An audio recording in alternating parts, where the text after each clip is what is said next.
¿Qué tal amigos? Bienvenidos a un nuevo video. Como ven, vamos a estar hablando nuevamente con el Pastor Cabello. ¿Qué tal? ¿Cómo estás, Carlos? Bienvenido. Muchas gracias, Emanuel. Contento de poder estar contigo, brindar este espacio para poder meditar un poco en la palabra de Dios y también en lo que menciona en la revelación del Espíritu de Profecía. Así es, vamos a estar hablando acerca de una cita, en realidad son varias citas controversiales sobre el tema de la deidad. Todos ustedes saben que estamos con el tema de la Trinidad, sobre todo cómo se introdujo en la Iglesia Adventista. Hemos hecho muchos videos ya en el canal, no nos vamos a extender mucho sobre eso, pero hay una cita del Espíritu de Profecía que aparece, la voy a leer hoy, del Evangelismo, pero aparece también en El Deseo de todas las gentes, en algunos otros libros de Elena G. de White, donde se menciona el poder de la tercera persona de la divinidad, ¿sí? Esta cita es utilizada ampliamente por la Iglesia Adventista para sostener que Dios es una Trinidad. Hemos hablado extensamente en mi canal sobre eso. Hay un video que les voy a recomendar, que lo voy a poner en la pantalla, que se llama El Espíritu Santo según Elena G. de White, donde aparecen la mayoría de las citas controvertidas y también con una explicación coherente, ¿no? Con el resto de las citas que hablan acerca de la personalidad divina de Cristo y la personalidad humana de Cristo. Y de cómo Elena G. White llama a la personalidad divina la tercera persona de la divinidad. ¿Por qué? Porque es independiente de la personalidad humana. Que Cristo como ser humano está como sumo sacerdote en el santuario celestial, pero a través de su Espíritu está con nosotros todos los días hasta el fin del mundo. Entonces, hemos explicado ya bastante esto, pero hoy vamos a ver una nueva faceta, una nueva visión, que lo vamos a ver en la Biblia. Pero antes de que Carlos comience con la exposición, yo voy a estar compartiendo la cita del Espíritu de Profecía, que es en cuestión. Está en el libro del Evangelismo, página 448, párrafo 1, y también está en Testimonios Especiales, sería 1037, ¿sí? La cita dice así, presten atención y ahí arrancamos con la explicación. El príncipe del poder del mal puede ser mantenido en jaque únicamente por el poder de Dios en la tercera persona de la divinidad, el Espíritu Santo. Muy interesante. En El Deseo de todas las gentes no dice el príncipe del mal, sino que dice el pecado, ¿no? Puede ser resistido únicamente por la poderosa intervención de la tercera persona de la divinidad. Después dice, ¿no? Cristo ha dado su espíritu, etcétera, etcétera. Habla acerca del Espíritu Santo, pero acá dice el príncipe del poder del mal solamente podía ser mantenido en jaque por el poder de Dios en la tercera persona de la divinidad. Hoy vamos a escuchar una nueva explicación sobre esto, aportando más luz sobre el mismo tema. Así que bueno, Carlos, ahí te escuchamos. Esa es una cita interesante, gracias. No. Gracias, Emanuel. Esa es una cita muy, muy interesante, puesto que está dirigiéndose la persona del Espíritu Santo, contrarrestando a el enemigo, el adversario. Exacto. Es Satanás, ¿no? El adversario de las almas. Aquel que es homicida desde el principio y todo lo que menciona la palabra de Dios y el Espíritu de Profecía con respecto a quién es Satanás. Vamos a abrir nuestras Biblias en Daniel, el capítulo 10. Daniel capítulo 10. Como sabemos, en el contexto de lo que vamos a leer ahora, en Daniel los versículos 12 y 13, ¿sí? Daniel capítulo 10, versículos 12 y 13, estaba en contexto de que Daniel estaba orando al Señor por una explicación de la visión que había recibido en Daniel capítulo 8. ¿No es cierto? Ahora se le va a explicar a Daniel lo que él no entendía, y para eso sabemos, y la sierva del Señor menciona que fue enviado Gabriel. ¿Sí? Gabriel, y la Biblia también manifiesta, porque es Gabriel quien explica la visión. Entonces, encontramos la descripción, Daniel capítulo 10, versículo 12, donde claramente dice, entonces me dijo, ¿quién dijo? Gabriel a Daniel. Daniel, no temas, porque desde el primer día que diste tu corazón a entender y afligirte en presencia de tu Dios, fueron oídas tus palabras, y a causa de tus palabras yo he venido. ¿Sí? El siervo del Señor pide respuesta, pide explicación. El cielo no se queda en silencio. El cielo busca la forma de poder responder y poder dar una respuesta satisfactoria y un entendimiento satisfactorio para el bienestar del siervo de Dios. Así que no tengamos temor de poder suplicar al cielo por más luz. Amén.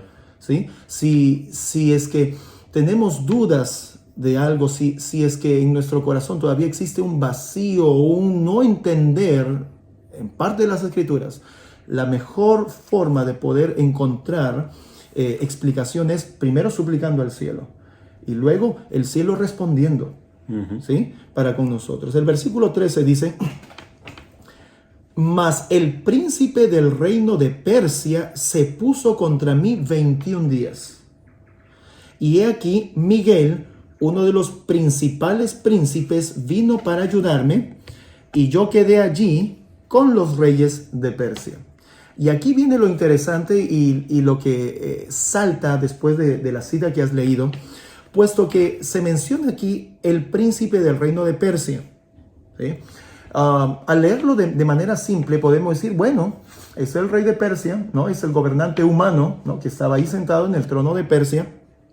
Sin embargo, vemos que este cumple una función de oponerse al enviado del cielo. A Gabriel. A Gabriel, exacto, ¿no? Y sabemos que Gabriel tiene pues un estatus en el cielo.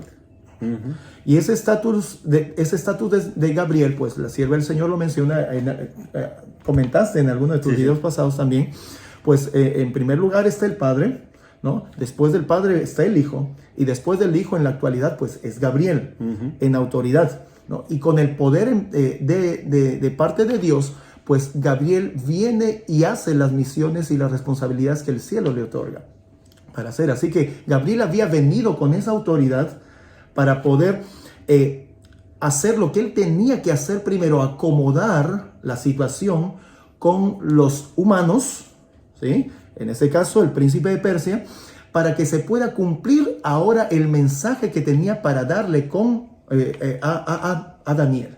Okay. ¿Sí? Así que esto viene en ese sentido, pero obviamente dice la palabra de Dios, y eso lo menciona Hebreos, que nosotros los seres humanos fuimos hechos menores que los ángeles. Tenemos poder para poder resistir o retener nosotros a un enviado del cielo. Hay algo que no cuadra en la historia. Ahí, si es solamente el rey de Persia el que se le está oponiendo a Gabriel. Exactamente. Así que este príncipe de Persia, el rey de Persia, como lo estamos entendiendo también, y no nos equivocamos al mencionarlo de esa manera, pues tenía un poder que no nos corresponde a nosotros los seres humanos, pues se está oponiendo a no cualquier ángel, se está oponiendo a un ángel superior. Exacto. Y es Gabriel. ¿Ok? Así que vemos aquí la intervención de alguien superior. Ahora, ¿quién tenía el mismo rango en el cielo antes que Gabriel? Claro, Era Lucifer, ¿no es cierto? Gabriel ocupó el lugar de Lucifer con la misma jerarquía, el mismo poder, el misma autoridad que antes tenía Lucifer. ¿Quién más que Lucifer podría oponerse a Gabriel? Claro. Nosotros los humanos no podríamos. Pero Lucifer, quien fue creado y se le dio ese mismo poder que tiene Gabriel, podría hacerlo. Así que durante 21 días, no estamos hablando de minutos, no estamos hablando de horas, estamos hablando de días completos. 21 días se le resistió, no solamente este hombre, sino que este hombre poseído por el poder de Satanás, de Lucifer, para poder realmente hacerle frente durante esos 21 días al enviado del cielo, Gabriel. Entonces, la cita que tú leíste justamente decía que el príncipe del poder del mal, está hablando directamente de Lucifer, sí, y que estamos identificando aquí en Daniel capítulo 10, en el versículo 13, también como el príncipe del reino de Persia. Exacto. Porque él estaba allí, estaba presente y estaba gobernando y estaba poseyendo a la persona humana del príncipe de Persia. Entonces, el príncipe del poder del mal puede ser mantenido en jaque únicamente. Esa palabrita sola tiene mucha importancia para lo que nosotros necesitamos entender de lo que la sierva del Señor está tratando de explicar y lo que también la Biblia quiere mencionarnos. Únicamente por el poder de Dios en la tercera persona de la divinidad. Pero cuando revisamos el escrito bíblico, dice he aquí Miguel, uno de los principales príncipes, vino para ayudarme. Ahora, volvamos al asunto de jerárquico. Gabriel no podía. Le estaba haciendo perder tiempo en la misión. Y el poder de Gabriel con el poder que tenía Lucifer, pues eran equivalentes. Tuvo que venir alguien superior a esto, o a esta jerarquía. Y no es nada más ni nada menos que Miguel. Exacto. ¿Y quién es Miguel? Es nuestro Señor Jesucristo, y eso lo menciona claramente la sierva del Señor.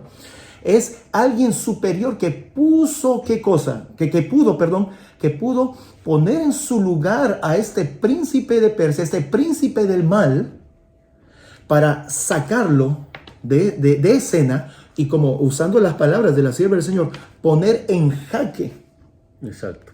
a Satanás mismo y sus planes para estropear los planes de Dios.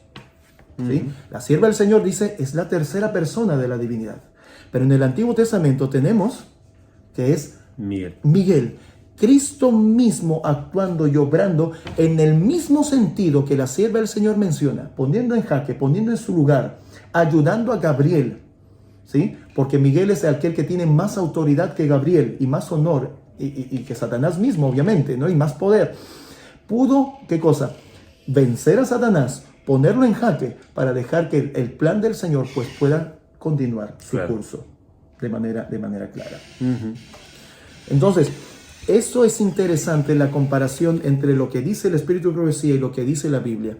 Y qué hermosa relación que nosotros ya hemos leído también de la sierva del Señor cuando menciona acerca de la tercera persona de la divinidad, refiriéndose a la persona también de Cristo. Exacto. Lo vemos exactamente igual en esta explicación. Hace unas semanas atrás, o unos días atrás, publiqué un video donde mencionaba una cita que estuvimos charlando estos días, donde Elena G. White llama al espíritu de verdad, lo llama el espíritu de verdad, el espíritu que se movía sobre las aguas, el verbo que fue hecho carne, la luz verdadera que alumbra a todo hombre. Es decir, para Elena G. White, el Espíritu Santo y el espíritu que se movía sobre las aguas es el mismo verbo que se hizo carne. Una vez que se hizo carne, ahora tenemos que hablar ya de la tercera persona de la divinidad. ¿Por qué? Porque hay la personalidad divina y la personalidad humana. Bueno, la cita que mencionamos recién está en la educación, página 120, párrafo 5, ¿sí? Así que realmente muy interesante ver esta visión del Espíritu Santo o lo que se llamaría la tercera persona de la divinidad, pero en el Antiguo Testamento, antes de encarnarse, aparece como Miguel, ¿verdad? ¿Alguna cosa más que agregar? Bueno, sería interesante quizás, ya que el último comentario que hiciste da pie a esto, quizás hacer una pregunta. Yo creo que nuestros amigos que están viendo este vídeo les podría interesar también. Es sencillo poder entender las tres personas, porque es así y creemos y amén por ello. Son tres los que están trabajando en pro de nuestra salvación, y tenemos al Padre y tenemos al Hijo con sus dos naturalezas. Exacto. ¿Sí? Es sencillo entenderlo cuando Cristo es nacido de María, ¿sí? Y luego asciende al cielo, poder ver esas tres personas así, de esa manera. Pero en el Antiguo Testamento, antes del nacimiento de María, ¿cómo podríamos ver al Espíritu Santo en relación a Cristo? Así es, en el Antiguo Testamento también podemos ver los tres poderes, por ejemplo en la visión que tuvo Jacob, ¿no? Con la escalera que le fue presentada, que de hecho Cristo menciona que la escalera es Él en el Evangelio de Juan. Él vio el cielo abierto, vio a Dios en el cielo, una escalera que llegaba hasta la tierra y a los ángeles de Dios que subían y bajaban. No que el Espíritu Santo fueran los ángeles, pero sí que evidentemente los ángeles tenían una participación en llevar y traer, ¿no? Llevar obviamente las oraciones, traer la gloria y la presencia de Dios, pero había una función de parte de los ángeles en traer la presencia divina. Pero la escalera, lo que unía el cielo con la tierra, el espíritu que tocaba los corazones de los hombres y que estaba impresionando en ese momento el corazón de Jacob, era sin duda Cristo. Cristo se identifica a sí mismo como la escalera, ¿verdad? Es cierto. Y mientras escuchaba, venía a mi mente es interesante poder hacer comparaciones entre lo que dice la Biblia acerca de la persona del Espíritu Santo y eso mismo buscarlo en las descripciones que por inspiración escribió Elena de White. Pues cuando dice en muchas ocasiones Espíritu Santo, Elena de White dice fueron los ángeles. Claro. Y eso es realmente interesante, hermanos, que podamos comprender. En ese sentido también se entiende de que acerca de la naturaleza del Espíritu Santo el silencio es solo. Porque es un misterio, o sea, hay varios factores que obran ahí. Exacto. Pero con respecto a la persona, pues la sierva del Señor es directa y puntual, ¿no? Bueno, quería también aportar algo con respecto al Antiguo Testamento, ¿no? Y la persona del Espíritu. Cuando encontramos en Génesis, ¿no? En el principio creó Dios, Génesis capítulo 1, versículo 1. En el principio creó Dios el cielo y la tierra estaba desordenada y vacía, y las tinieblas estaban sobre la faz del abismo, y el Espíritu de Dios se movía sobre la faz de las aguas. ¿Cuántas veces dentro de la iglesia, en la universidad misma, hemos escuchado explicación acerca de esto, ¿no? Diciendo, aquí encontramos a 3 personas. Y cogen el texto la palabra que aquí se traduce como Dios, ¿no? Y es la palabra Elohim, ¿no es cierto? Y bueno, dicen, ahí es plural porque tiene la terminación him, ¿no? Y la terminación him es plural, entonces ahí hay más de una persona, por lo menos son 2, porque después menciona el Espíritu Santo, entonces ahí tenemos a los 3. Claro. Dicen eso. Lo que siempre me ha parecido extraño, y permíteme comentarte, Emanuel, y bueno, de la siguiente manera quiero explicarlo. Yo jamás me pondría a discutir con una persona que el inglés es su lenguaje nativo. Claro. De algún término o alguna palabra. Porque esa persona, pues, sabe el idioma más que cualquiera. Claro. Que no nació, o que uno que lo puede aprender. Cuando los judíos leen este texto, no encuentran, leen que en el principio creó Dios, ¿no? Leyendo Elohim allí. No ven a 2 personas. Exacto. Ven a una sola persona. Exacto. Y la vez pasada me estuviste comentando algo acerca del término Elohim. Sí, con respecto a la terminación plural, bueno, lo hemos mencionado ya quizá en otros videos, pero vale la pena mencionarlo, ¿no?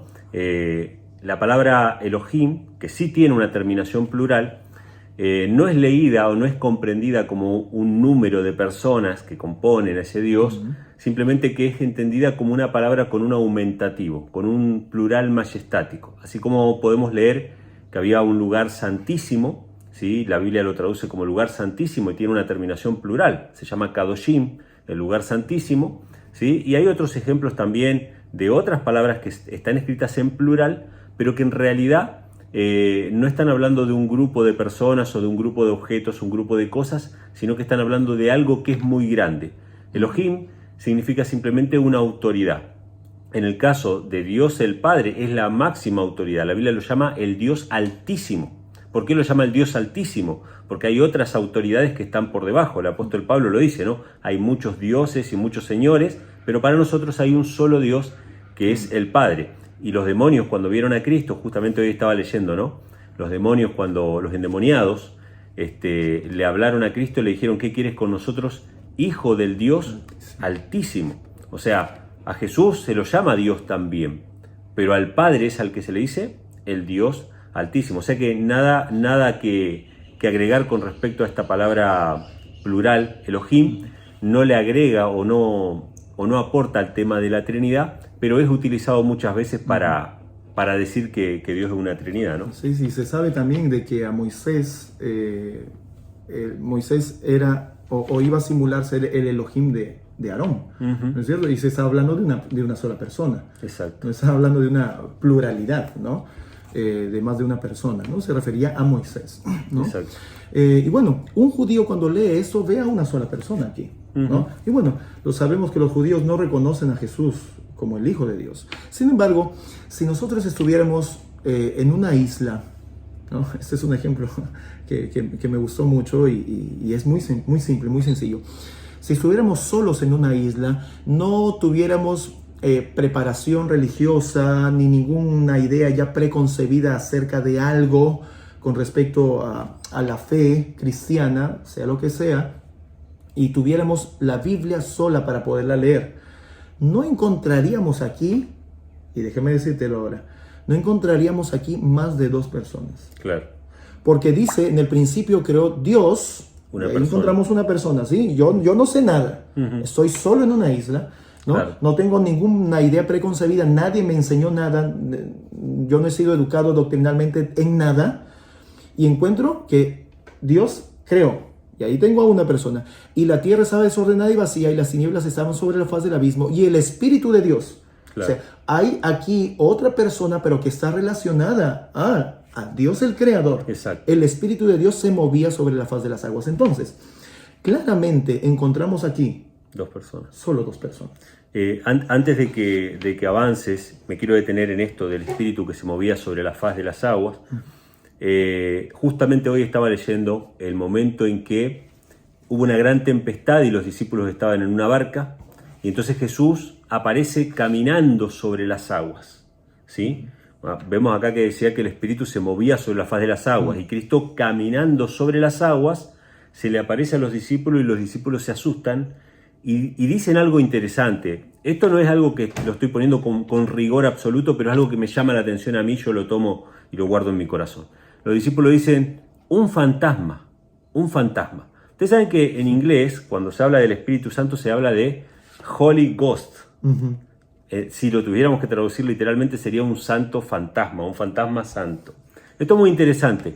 Cuando ellos dicen, es un fantasma, Jesús dice, no se asusten, soy yo. Soy yo. Alabado el Señor. ¿No? O sea, el que venía sobre las aguas no era un fantasma, era Cristo. Y bueno, la cita que mencionábamos hoy de la educación dice, ¿no?, que aquel espíritu que se movía sobre la faz de las aguas es aquel verbo que se hizo carne y habitó entre nosotros, ¿no? Alabado sea el Señor.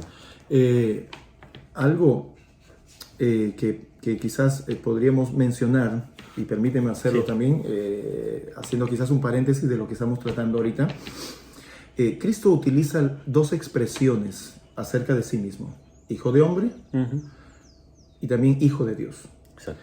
Es interesante poder ver esas expresiones de hijo de Dios, o que para que sea glorificado el hijo de Dios, esa glorificación, del hijo del hombre está relacionado con la muerte de cruz. ¿Sí?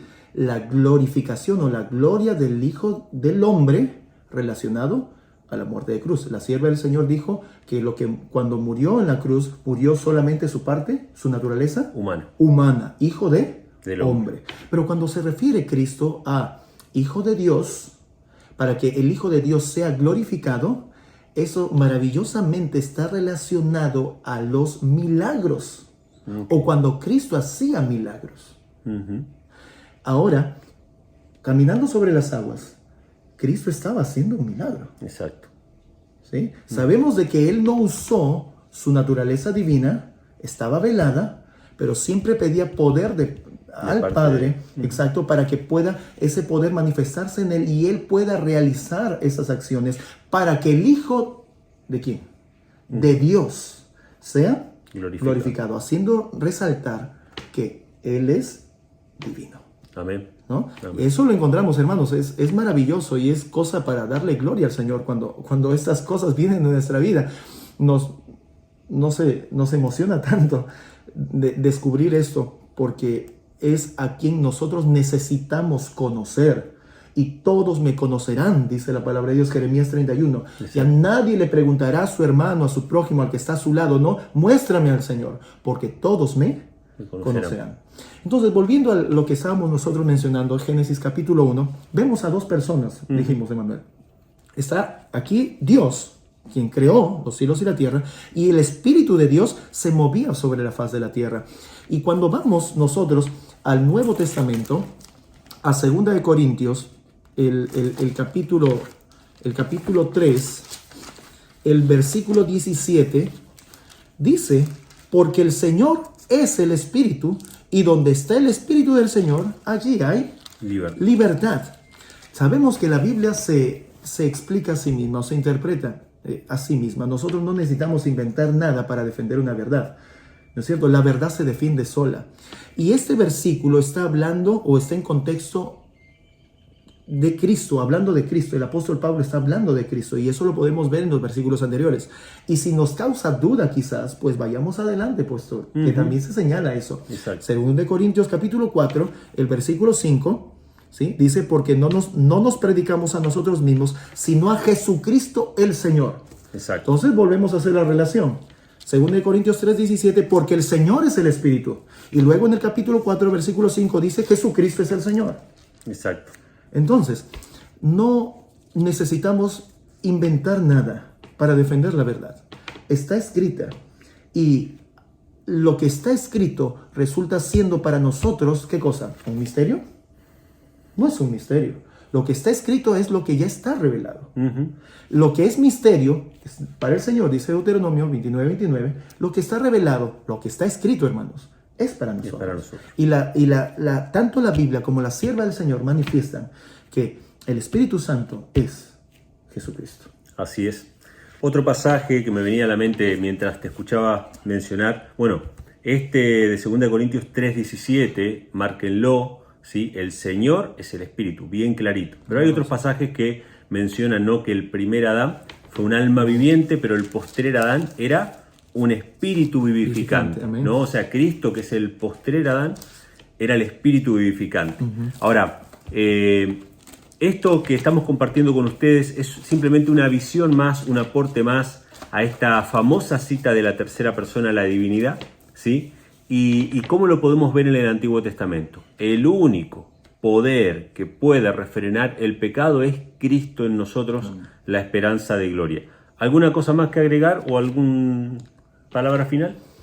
Mis queridos hermanos, solamente mencionar de que necesitamos en este tiempo confiar más que nunca en el escrito está de la palabra de Dios.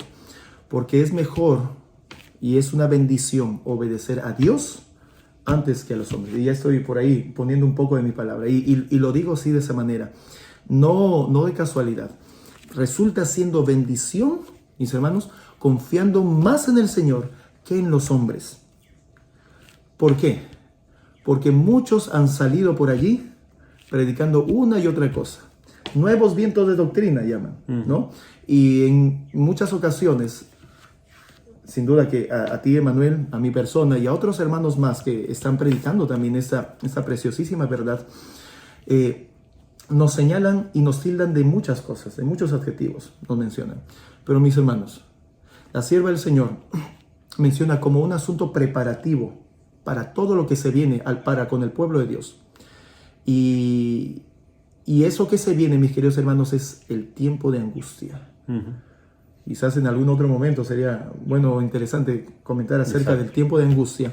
Pero mis hermanos, el tiempo de angustia, dice la sierva del Señor, que la Biblia es nuestra única salvaguardia. Y dice también que el estudio de la palabra de Dios nos va a preparar para mantenernos en pie en esos tiempos. Amén.